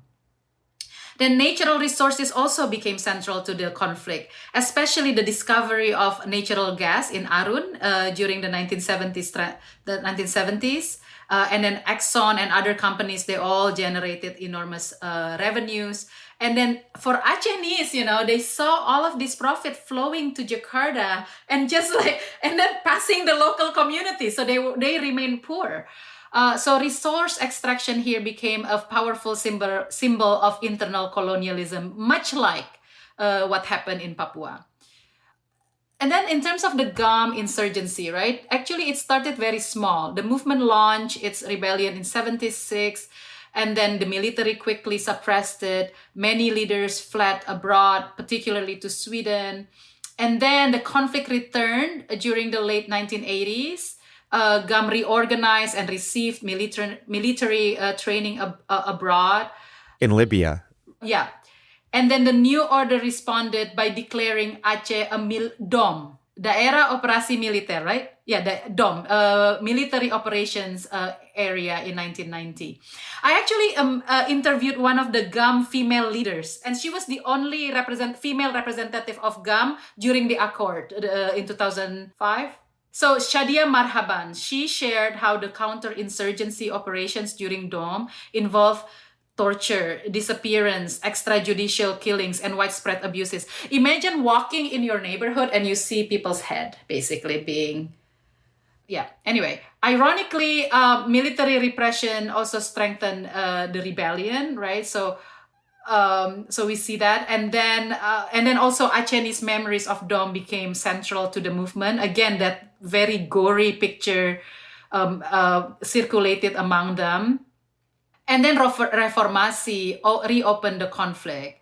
After 1998, demands for justice and self-determination expanded, and massive demonstrations occurred throughout Aceh, and some activists demanded independence, while others demanded autonomy and accountability. The military and GAM then both escalated the conflict, actually, again during the early 2000s. And Megawati imposed martial law in 2003. We're seeing large-scale military operations resume, and thousands of civilians were displaced during this time. Then 2004 happened. What is it? The tsunami. That was also, my goodness, I still remember watching TV, and then there was the news, like, how do you call it? The live news, and then all of this picture of people dying, dead people, 170,000 people dead in this tsunami. And that disaster brought international aid, NGOs, and foreign attention. And so after the tsunami, both the government and GAM basically recognized that continuing the war is not really sustainable. And so in 2005, Agreement, through the Helsinki Agreement, they ended the conflict. GAM abandoned demands for independence, and then Jakarta granted extensive autonomy. And then many former rebels, they entered electoral politics. And then Aceh also gained greater control over natural resource revenues and the implementation of Islamic law, which is also another important issue actually when we talk about Aceh today. I think as we mentioned before, during the revolution, Aceh was very willing to join the republic, even contributes a lot to the republic's contribute gold and then buying an airplane for the republic. But after that, they become disappointed when the Jakarta decided to merge Aceh into North Sumatra province. That's a start. And then, as Anna mentioned before, in the 1970s, there's also resentment between the Acehnese about the natural resources, but also something is going on. I think I refer to one old book, but still very good, by Tim Kiel, about the roots of Aceh movement, separatist movement, is that the tension that the Jakarta government created inside the Aceh society, where the new order government incorporated the subsection of Acehnese society called Ule Balang, which is the all of the aristocracy, the local aristocracy, educate them and becomes all of the technocrats and put them in charge of the local government. This created resentment among the ulama, the religious leader, because you know that Aceh is a very, very pious Muslim society. But then it's along with the a disappointment about the natural resources that they launched a rebellion. At first, they keep the rebellion. The rebellion was controlled from abroad, from Sweden, without much interaction with Indonesian. Actually, it's really the Acehnese really keep their movement for themselves. But that's my caught so many Indonesians not really knows what's going on in Aceh. As mentioned before, in the 1990s, Indonesian government launched DOM, the military operation areas, designated Aceh as the military operation areas, and it's a very, very cruel military operations. I was part of the a team writing final report. I think it's still not published yet until now. The Truth and Reconciliation Commissions, which detail all of the human rights abuses. It just, for me, when reading that report, it's just incredible. Indonesian military can did such brutalities like that. So I talked before about the military operation in West Kalimantan, for example, where they cut off the genitals of Dayak elders and put it in the mouth, and then put Chinese insignia in the body of the Dayak elder and create the social tension. In Aceh, that kind of brutalities is I guess it's minuscule compared to what they did in Aceh. Because you will see a head left on the roadsides, and then just kids disappear, and then you found it only body without head or something like that. So it's a lot of things is going on in it, and most of the perpetrators are go unpunished even until now. One has become a very, very high ranking in Indonesian military, people like Sarwan Hamid from Riau. Yeah, Lieutenant General Sarwan Hamid used to be very, very powerful at the end of the Suharto's era. Yeah, this kind of if things, cruelties, brutalities, and it creates a huge resentment inside the Aceh. Then when the Suharto regime collapsed, then it becomes open warfare. And why GAM becomes so powerful? Because it got the support of the people. It was able to collect taxes from the people, and with these taxes, they built they bought weaponry from southern Thailand or from southern Philippines, the regions which is not fully controlled by their own central government. That's also rebellion over there. So then Indonesia tried to create another formal military operation until tsunami. That the story become very, very different. So, and then now I think a lot of the former GAMs are in charge of the Acehese local government under the special autonomy that granted by Jakarta. Similar special autonomy granted to West Papua. But I couldn't comment what's going on right now because don't really knows what's going on, and I think from what I heard that everything is not really good over there. Probably Ikra has something insight, especially to the recent situation. We've discussed Indonesia's colonization of West Papua, initially dressed up by Sukarno as the completion of Indonesian liberation from Dutch colonialism. Why did the end of the dictatorship and East Timor achieving independence and everything else happening, how did that not lead to any sort of deeper change in terms of the Indonesian government's repressive approach in West Papua? And then how has the Indonesian colonial project in West Papua and its plundering of the territory's resources, how has it changed over the last decade, 2.5 decades post-dictatorship? And then lastly, how has the West Papuan liberation movement changed in response, particularly with the 2014 unification of various liberation organizations under the umbrella of the United Liberation Movement for West Papua, or the ULMWP?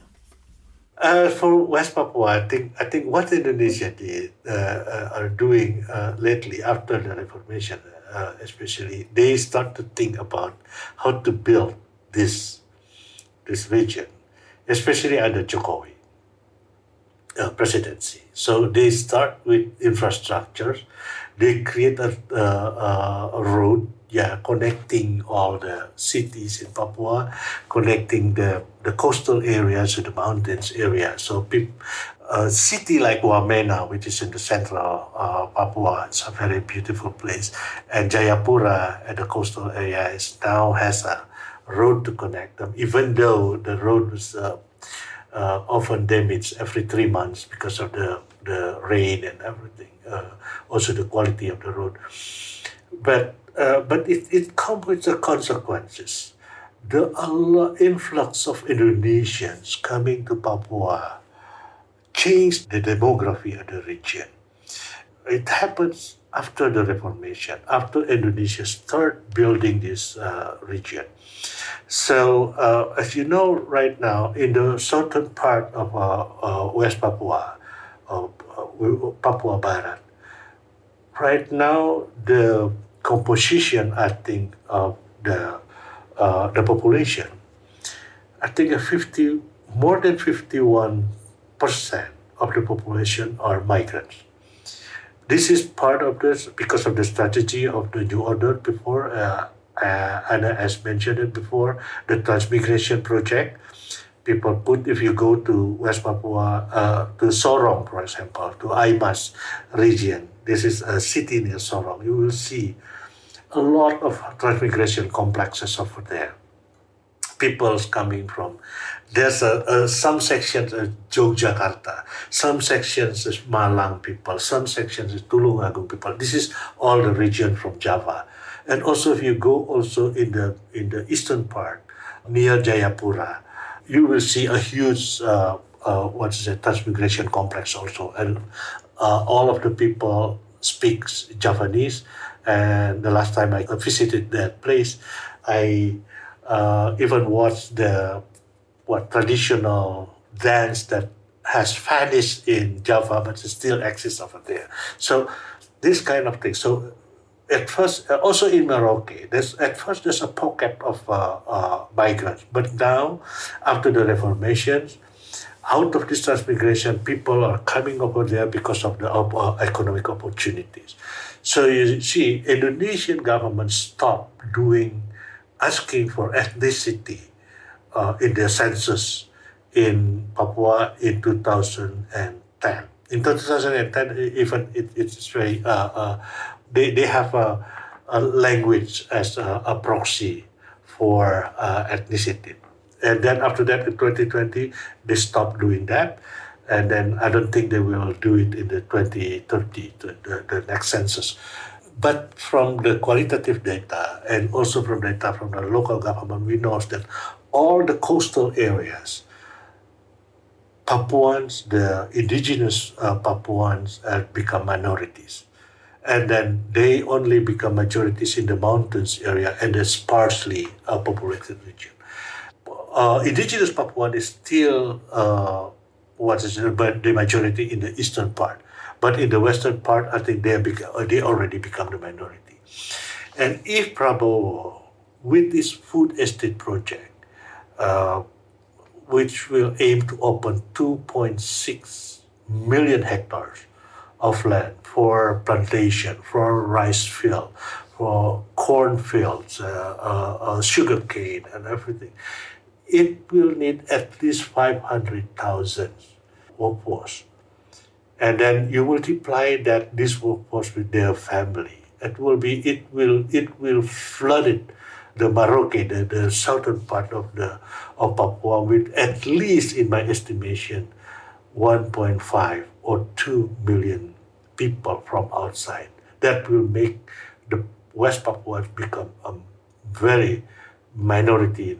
And these people are not entrepreneurs. They are not businessmen in the sense, and they will not innovate for technological innovation or something. These people are working in the same area as indigenous Papuan. So you can imagine how these indigenous Papuan will be wiped out from these regions. It's because of the number. And now I think Indonesian government, also very significant, will put a huge number of military over there. The last time for this year, I wrote an investigative articles in Project Multatuli. Indonesian government has 38,000 military and police stationed in West Papua, 83.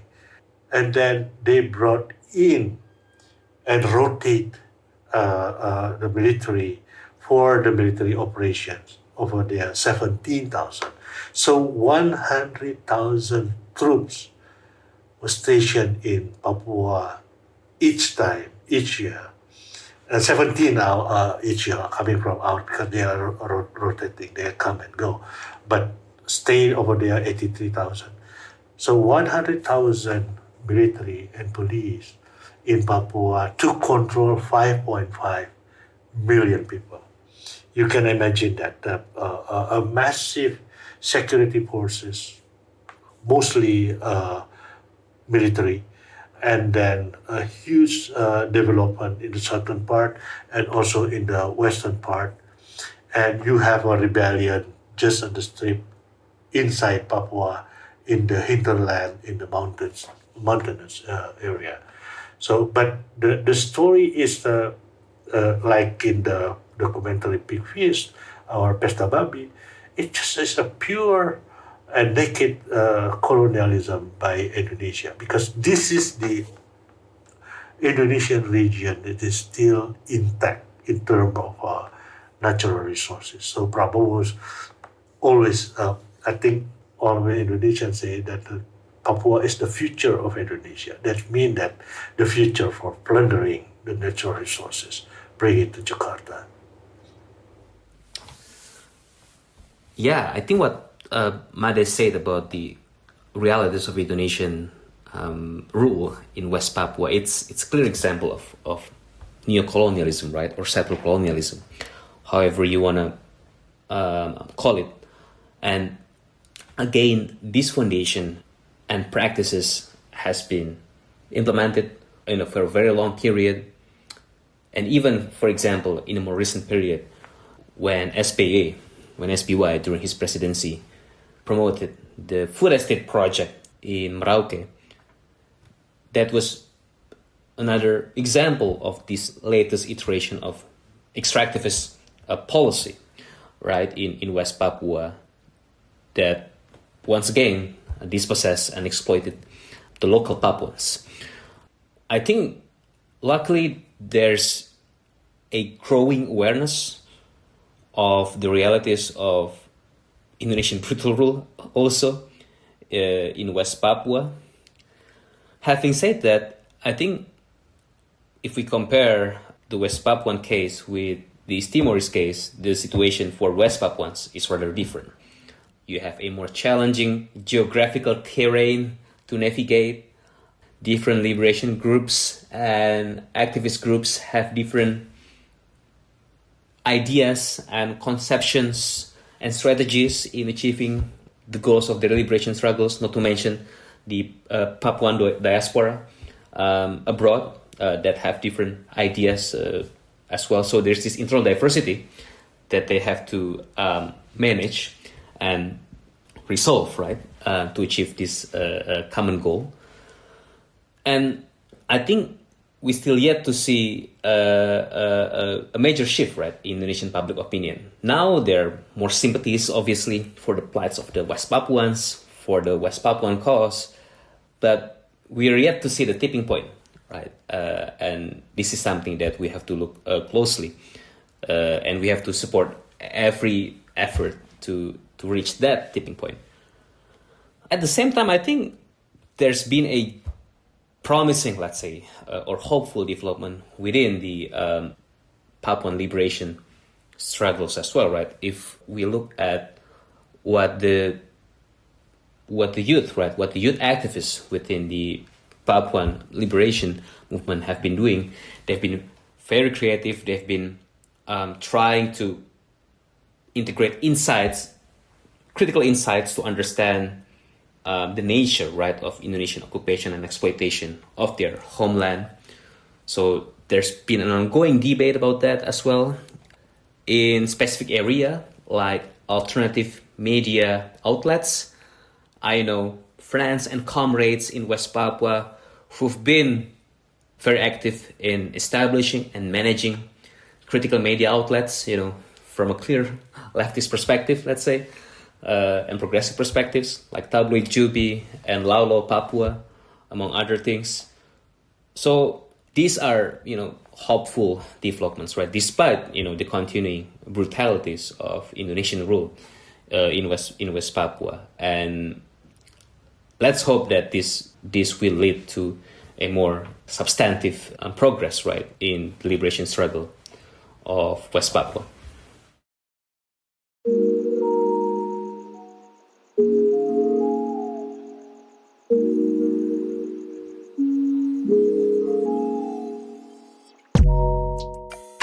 That was Rihanna Subianto, Mada Supriyatma, and Ikra Anugrah for episode 7 of Nusantara, a series on the history of Indonesia. Rihanna Subianto is professor of communication studies at Baruch College and the Graduate Center of the City University of New York. She's the author of Communication Against Capital, Red Enlightenment at the Dawn of Indonesia, and a co-editor of The Indonesian Left in the 20th Century, Beyond the Rise and Fall of a Party. She also serves as an editor for the Indonesian left media, Indoprogress.com. Mada Supriyatma is a visiting research fellow at the Isaias Yusof Ishak Institute in Singapore. He specializes in Indonesian politics, civil-military relations, ethnic conflict, and state bureaucracy. Ikra Anugrah is a research fellow at the Department of Foreign Languages, Literatures, and Modern Cultures at the University of Turin. He also holds affiliate positions at the International Institute for Asian Studies at Leiden University and the Institute for Economic and Social Research, Education, and Information in Jakarta. An interdisciplinary political theorist, his current project investigates multi-strand conservatism in modern Indonesia. He maintains an active engagement in Indonesia's popular social movement scene. Thank you for listening to The Dig from Jacobin Magazine. As Marx once said, after noting, the question is, can mankind fulfill its destiny without a fundamental revolution in the social state of Asia? While other podcasts have only interpreted the world in various ways, our point is to change it. We're posting new episodes most weeks. The Dig was produced by Alex Lewis. Our associate producer is Jackson Roach. Music by Jeffrey Brodsky. Our operations manager is Sylvia Atwood. Our senior advisors are Thea Riofrancos and Ben Mabey. Check out our vast archives and newsletters at thedigradio.com. Follow us on Twitter, also Instagram and Blue Sky at The Dig Radio. And please do find us wherever you get podcasts and subscribe to this one. If it's on iTunes or Spotify, please rate and review us positively. Those reviews help introduce us to new listeners, but what really does that is you telling your friends to check out this pod. Please make propaganda for us, and do find us at patreon.com and make a monthly or annual contribution to keep this operation up and running strong.